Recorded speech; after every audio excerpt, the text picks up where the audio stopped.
Já estamos de volta e o cardeal Pietro Parolin disse que o Vaticano pretende colaborar com o presidente eleito dos Estados Unidos, Donald Trump, e afirmou que o momento não é para julgamentos. O Vaticano está estendendo as mãos a Donald Trump. Cardeal Pietro Parolin, o número 2 do Vaticano, disse que é hora de dar ao novo presidente o benefício da dúvida, antes de fazer qualquer julgamento sobre ele. Acredito que devemos dar tempo ao presidente para que ele tome as decisões que considera importantes. Pessoalmente, eu gostei do fato dele ter se declarado como presidente de todos e que tenha deixado para trás, pelo menos nas intenções, as palavras negativas ditas durante a campanha eleitoral. Agora vamos ver o que ele vai fazer e opinaremos depois.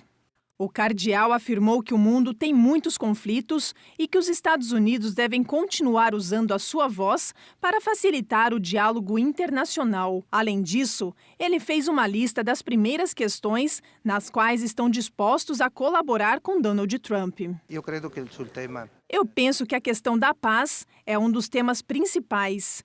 Depois, as questões internas da Igreja, como a liberdade religiosa, as atividades dos católicos e a atenção aos mais vulneráveis da sociedade. O cardeal falou sobre esse assunto no lançamento do livro Em Seus Olhos está a Minha Palavra, que reúne homilias e discursos inéditos do cardeal Jorge Mário Bergoglio. Um volume que também foi apresentado pelo arcebispo de Chicago, que preferiu não falar sobre o novo presidente dos Estados Unidos. Vamos lá para o Oriente Médio. Um padre sírio conta como foi a experiência de ter sido sequestrado pelo Estado Islâmico e como a fé o ajudou a superar o medo e manter a esperança. Em 2015 foi comemorado o 5º centenário de Santa Teresa d'Ávila, o mesmo ano em que o padre Jacques Murad esteve em poder do Estado Islâmico por 84 dias em Haga, a capital do autoproclamado califado. Durante o tempo em que esteve no cativeiro, este sacerdote sírio achou consolo nas palavras da santa espanhola.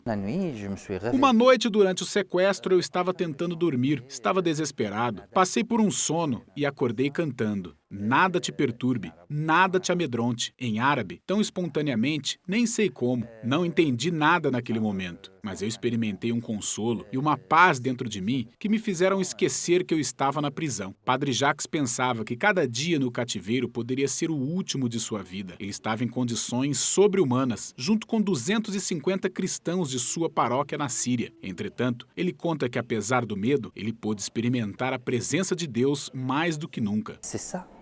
Este foi o milagre que nos piores e mais sombrios momentos, com ruídos, como Santa Teresa dizia, Deus está presente. Eu me lembro que desde o primeiro momento, quando os jihadistas entraram no mosteiro e me sequestraram, quando me puseram no carro e me levaram para o deserto, eu senti claramente a presença da Virgem Maria ao meu lado. Apesar de tudo o que experimentou, Padre Jacques diz que há sinais de esperança. Seu convento em Mar Elian era uma casa de portas abertas, até os jihadistas decidirem eliminar qualquer sinal do cristianismo. Porém, o mais valioso conseguiu sobreviver às bombas. Eu descobri através de uma foto que as relíquias do convento estavam intactas. Foi uma enorme surpresa. Saber que as relíquias não tinham desaparecido me deu mais coragem e esperança de um dia poder voltar, se Deus quiser, para junto da minha paróquia, que perdeu tudo, e das casas que foram destruídas para reconstruir nosso povo. Um convento e ser de novo uma fonte de proteção, de consolo, de valor e testemunho de fé, de convivência e de colaboração entre os muçulmanos e os cristãos da região. Padre Murad não pôde voltar para a Síria. Ele vive no Kurdistão iraquiano, esperando o momento de poder retornar e reconstruir aquilo que os atos de ódio tiraram dele. O mal nunca vencerá. O mal vai acabar algum dia. A guerra vai acabar. Vivemos sempre com essa esperança. Mas Padre Jacques ressalta que é preciso agir. Ele pede aos cristãos do Ocidente que não fechem os olhos para o sofrimento dos sírios e não fechem as portas para aqueles que fogem das bombas. Ele clama por leis justas, mas humanas e solidárias para acabar com esta guerra, que por 6 anos tem perseguido o cristianismo. A crise de refugiados na Europa tem provocado mais um problema para os governos. O número de crianças desaparecidas aumentou em 2015.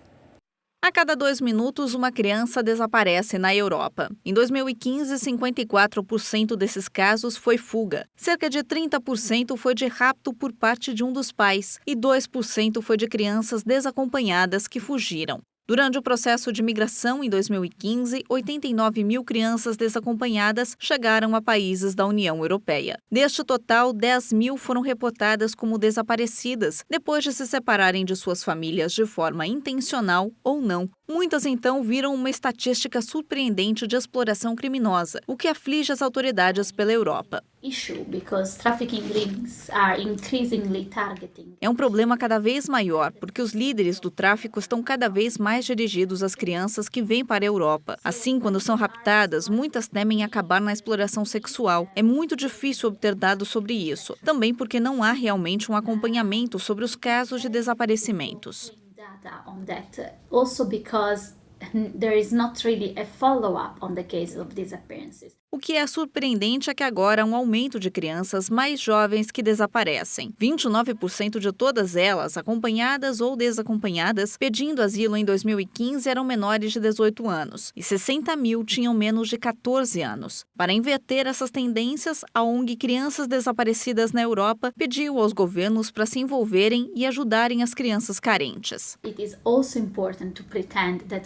É importante também que os governos e autoridades tratem todas as crianças igualmente e não usem padrões diferentes porque uma criança não é da União Europeia. É importante pedir aos governos para se certificarem de que os sistemas de proteção corretos estão no lugar e essas crianças e desaparecidas são tratadas como qualquer outra criança. No entanto, quando chegam a esses novos países, as crianças são forçadas a sobreviver, razão pela qual necessitam de assistência governamental. Cerca de 20% assumem dormir nas ruas, 13% roubam para sobreviver e 1 em cada 12 tem risco de ser vítimas de abuso. Também foi importante ouvir o Papa Francisco falar sobre o respeito aos refugiados, acolhendo crianças, tratando todas as crianças de forma igualitária, protegendo as crianças e assegurando que seus direitos sejam respeitados, porque a autoridade do Papa é algo que vários governos escutam e, portanto, é importante certificar-se de que suas mensagens são enviadas em voz alta. O Papa tem enviado essa mensagem alto e clara ao público, tanto em seus discursos como em suas ações para levar refugiados a Roma, encontrar-se com eles e até mesmo convidá-los durante uma de suas audiências gerais. A ONG espera que o Papa Francisco inspire os governos a ajudar crianças desaparecidas em seus respectivos países e devolvê-las à segurança longe do risco de exploração. Você vai ver no próximo bloco como uma designer de moda superou o preconceito.